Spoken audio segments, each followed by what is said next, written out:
But on the flip side, this financial data becomes more complicated and more complex. Yeah, and we're gonna actually touch on sort of the dangers of knowing just enough a little bit later. So make sure we come back to that. But I do want to also talk about, since we're kind of getting into complexities, we discussed international equities, international markets recently, and it's not a huge topic. I think looking at numbers, most people would find it pretty obvious. Domestic markets largely have outperformed international markets for quite some time. That's not to say that will never change. It's just statistically likely at this point.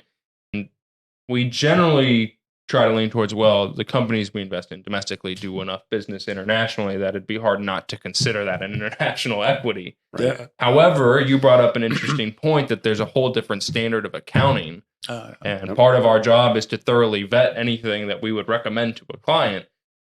And sometimes our job is to say, I don't know what that is. So can you kind of explain why the international equity market is a little harder to understand than domestic? Sure, yeah. That point is great because here in the U.S. we have the GAAP, for accounting purposes.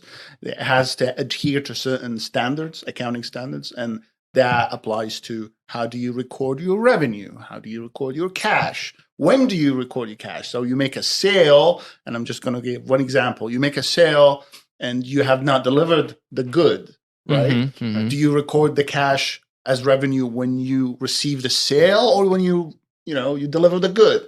Between point A and point B, there's a lot that could happen. You have defunction, you have a problem in the assembly line, you have all of that. So the way you record that is different from GAAP to international standards. So you might look at a company and think, oh, this looks profitable, but is it?